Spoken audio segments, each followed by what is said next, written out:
welcome to this inaugural event of Inside the Business of Design. The program was conceived to bring the business side forward through talented and successful designers. So let me tell you about Bob. So Bob got his bachelor's degree from Columbia. He got his master's degree from Yale. In 1969, he started his own firm. In 1998, he was named dean of the architectural school at Yale. His projects range from magnificent homes throughout the world to institutional projects on campuses, amazing campuses, to commercial projects, to the revitalization of 42nd Street, to the planning of Celebration, Florida.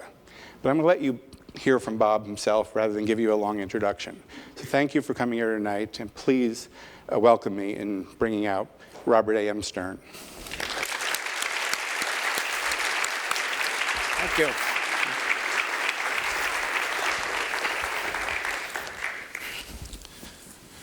Welcome, Bob. Thank you. Can't see any of you. That's good.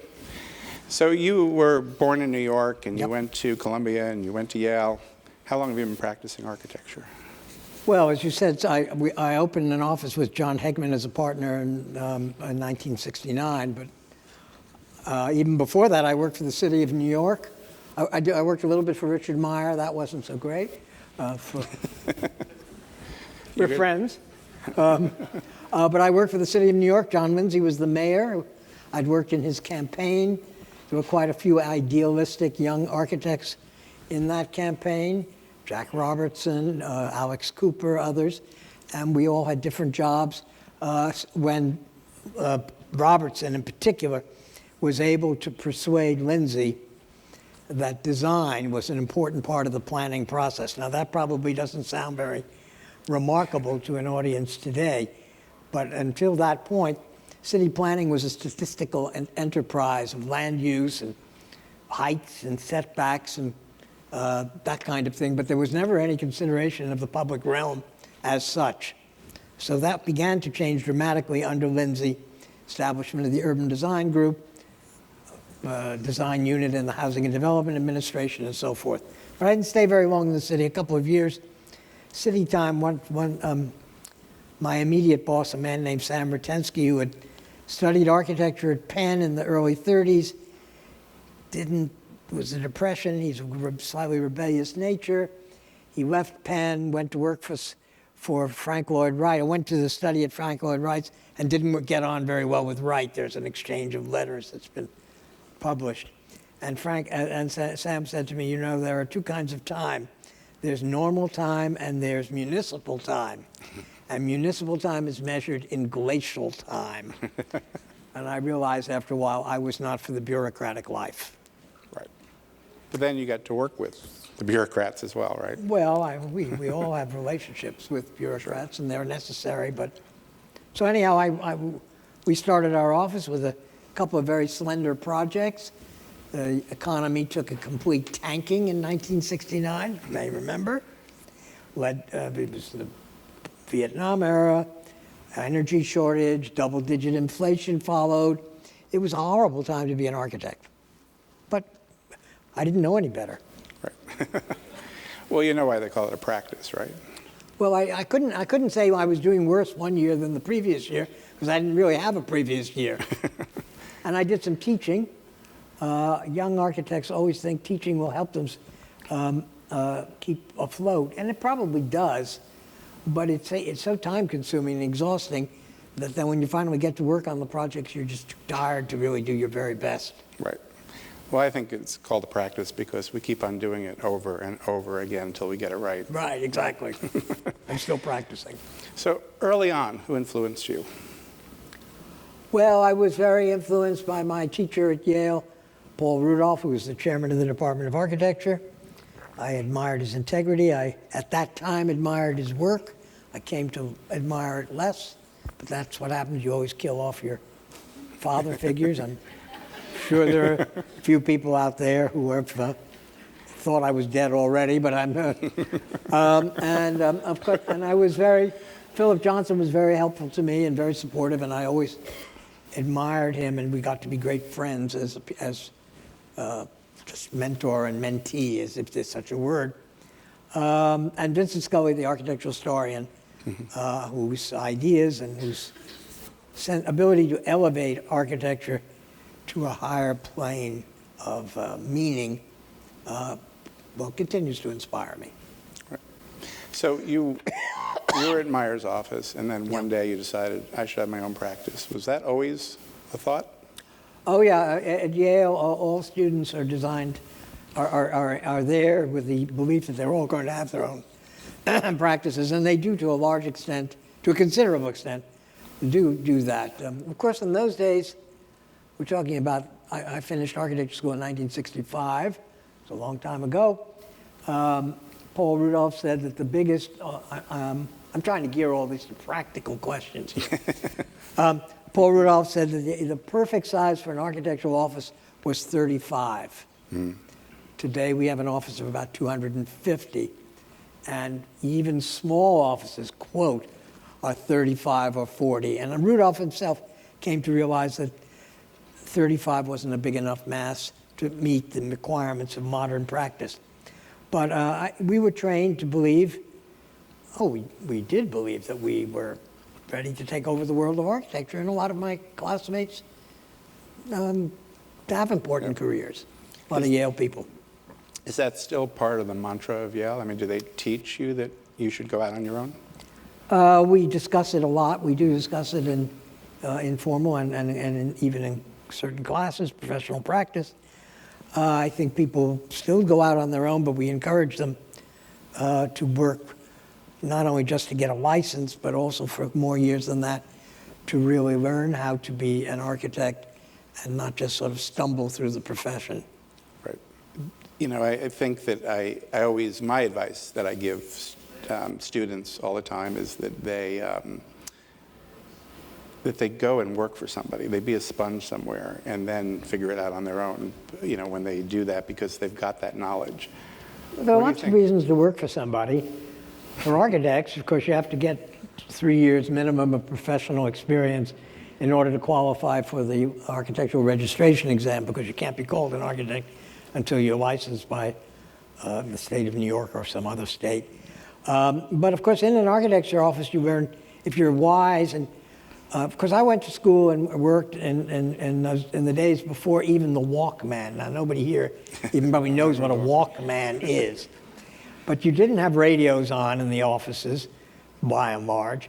So you actually heard what was being discussed between people. Today, if I want to talk to somebody, I have to go up to them and kind of tap them on the ear and go like that, you know, and I say, Right. If you take the thing off and you listen, you learn a lot. And you want to work for somebody who will also give you a certain amount of authority, and also will take you to meetings and let you talk to clients, and that's a great learning experience. We don't teach that in school. We shouldn't teach that in school. But so you need to pick the wise, you have to pick your office wisely if you're a young architect going out. So that you learn that way. Now, of course, when you work for an office, sometimes you become quite empowered within the office as the office grows. And if you have talent and a drive, you become an associate or whatever, and then you work with clients. Now, some people then work with clients, and then they take the clients away. Very sad for the old guy. But these things happen. There's nobody out there you're talking to. Nobody in this room I know, because I can't see anybody, so I don't know who's there. But that's that's a way that people start practices, and that's the way of the world. And it's not always the most pleasant moment, but eventually, it's like getting divorced. Eventually, you talk to your ex-wife or husband 10, 15 years later. The dust is settled. Or you write the forward to their book. Or you write the forward to their books. You become friends, exactly. So, $1 million question. What do you think the greatest challenge has been for you in your career? Keeping the lights on. Building enough experience and getting to really figure out what you want to do, and then you become a victim of surviving the economic ups and downs, which have nothing to do with the trajectory of your own, shall we say, experiences, but often work against it. So you figure out what you want to do, We had a lot of good stuff going in the 80s, and then the market completely collapsed, 86, 80, 88, I guess it was. And all through the 90s, it was kind of early 90s, it was tough.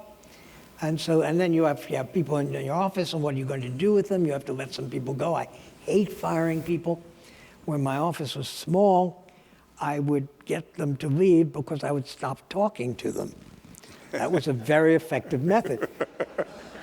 But when you have 250 people, most of them I don't talk to at all. So that doesn't work.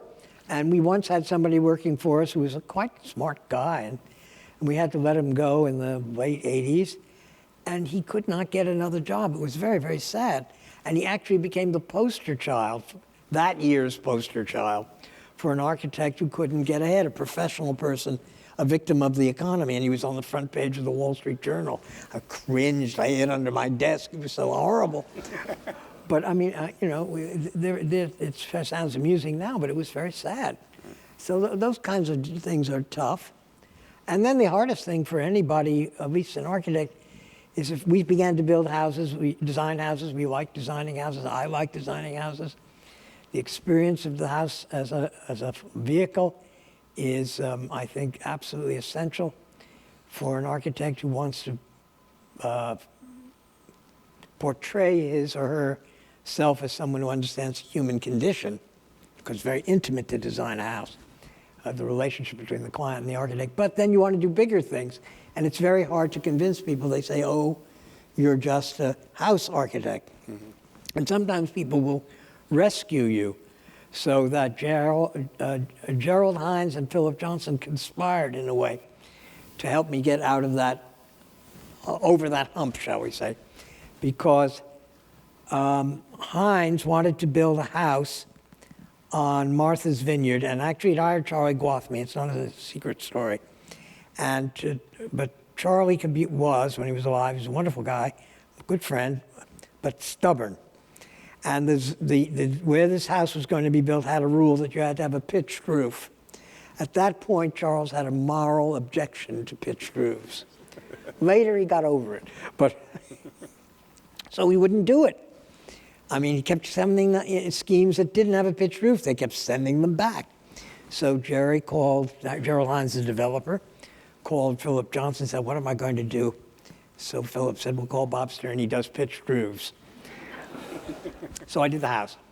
And then Gerald Hines had a Boston group of people, an office in Boston he had just opened, and they were showing him a project that they were going to build, and he looked at it and he said, oh, this is the ugliest building I've ever seen. You can't build this building. They said, what should we do? He said, call Bob Stern. And they said, well, no, we can't call Bob Stern. He only knows about houses. And Jerry said, and that was very great of him to say, gentlemen, you know about office buildings. He knows how to design buildings. And of course, they knew how to put it together as a concept. And so we got our first little office building. And then we've done lots of work for Jerry Hines, both his houses and other much, much larger projects. So you've talked about the 80s, the 90s. Do you think that the last 4 years have been the toughest years for this profession since you've been practicing? Personally, we've been very busy, although we have gone up and down a little bit, but some of our quarters have been less profitable than we would have liked. But I think it has been tough for the profession as a whole, the smaller offices in particular. Although I'm told by the grapevine that the smaller offices are doing better now. They are. But New York is doing good. I mean, we're all in New York. I assume most of the people in the room are New Yorkers. Because New York is a global center, an international city, and it has a tremendous talent pool, and people gravitate to hiring New York talent in all kinds of disciplines, including architecture. I think in the hinterland of the U.S., it's not so good. San Francisco, for example, I know from evidence of people who went out there and then are trying to come back. But when you go out, you don't always get to come back. Right. Remember that. Right. We have a 3 strikes rule in the office. You can quit 2 times. You can come back the 3rd time. After that, forget it. I'm surprised you get to 3. Well, we do. It's based on the prisoner rule in California. Yeah. There you go. When I was at Gensler, they used to have the Boomerang Award. And so if you came back, you got a boomerang. And they encouraged you because they wanted you to get experience in other firms and bring it back to them, which I think was smart. Well, that's a way of looking at it. I look at it the other way. I don't want you to take what we do, which is really the best, and give it to Gensler. Touche. So given, the last 4 years, do you think, and hearing this from school, do you think students are discouraged with our profession? I would say probably the number of students applying to architecture schools in general has declined. Mm-hmm. And I know that at Yale, we had fewer applications last year than the year before. We have no trouble meeting and well beyond our quota of students we want, but the gross number is down. I think people who sometimes think they want to be architects for kind of many reasons. Some people even actually think they should be an architect to make money, which is a very big mistake. But I think that it's not so attractive. So students were then, or their parents were saying, well, why don't you go to business school or to law school? Well, the world is just overflowed with lawyers now. I mean, the law school is not a place to get a sense of a secure future. So I think you have to do what you feel is important for you to do. Choose a career. That's my argument to young students. But I suppose there's a bloom slightly off the rose of architecture. Right. Also, there's so many schools now, many, many more. I mean, this school of Parsons, which is architecture and all the other things, has 5,000 students, I think we heard before. 5,000 or 6,000 students.